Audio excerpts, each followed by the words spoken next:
a segunda turma do Supremo Tribunal Federal deu um show ontem do que é a ditadura da toga, a ditadura do Poder Judiciário. Estava empatado em 2-2 o processo para considerar o ex-juiz Sérgio Moro suspeito de ter julgado aquele santo homem chamado Luiz Inácio Lula da Silva, condenado injustamente, condenado parcialmente, com espírito de parcialidade e de perseguição política pelo ex-juiz Sérgio Moro. Então, na reunião da semana passada, né, os ministros, acima da Constituição e da lei, eles a própria ordem, eles a própria lei, eles a própria Constituição, Gilmar Mendes e Ricardo Lewandowski, votaram por considerar o Sérgio Moro suspeito. Os ministros Ricardo, o Edson Fachin e a Carmen Lúcia votaram por não considerá-lo suspeito. Aí o novo ministro Cássio Nunes pediu vista, né, e ficou o negócio empatado. Ontem houve o desempate. E aí o Cássio Nunes disse que o Sérgio Moro não havia agido com suspeição e condenou e criticou de estarem usando aquelas provas roubadas dos hackers para justificar o voto, né? Eis que o Gilmar Mendes, eis que o Ricardo se encheram de brios e protestaram. Ué, mas que é isso na Suprema Corte? Um tem que respeitar o voto do outro. Não aceitaram o voto do Cássio Nunes. E eis que de repente a Carmen Lúcia reaparece para mudar o voto da semana passada. E aí falou em elementos novos. Por isso, aí ela, como o desempate então favorecia o Sérgio Moro, ela inverteu o desempate e foi se alinhar com aqueles que envergonham o judiciário brasileiro, envergonham a pátria, o Gilmar Mendes e o Ricardo Lewandowski, votando com eles, reformando o seu voto. Bom, Carmen Lúcia foi nomeada ministra pelo Lula, né? O Ricardo Lewandowski pelo Lula, o Gilmar Mendes pelo Fernando Henrique Cardoso, não é? Então, como nós estamos falando, né, no mundo do crime organizado que está querendo ganhar a batalha, né, tá aí, caiu a segunda instância, o Lula voltou para a rua, o Zé Dirceu, né, e todo o bando deles.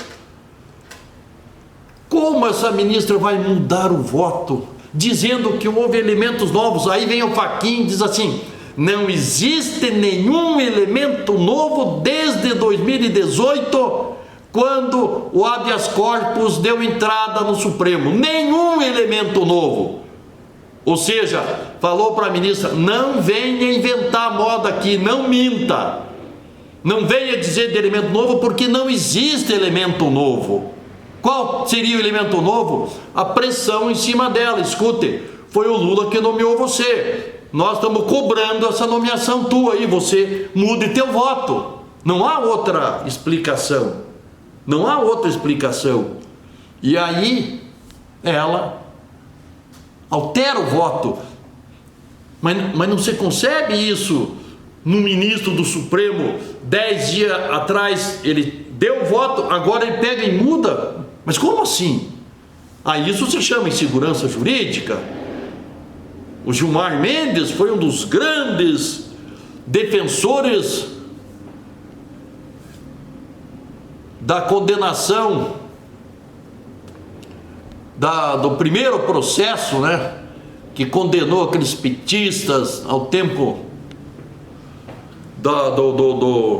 do primeiro governo do Lula.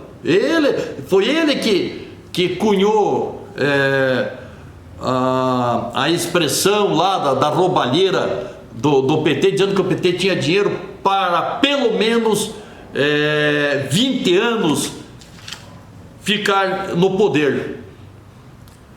De repente vem o Petrolão e eis que o Gilmar Mendes mudou de lado.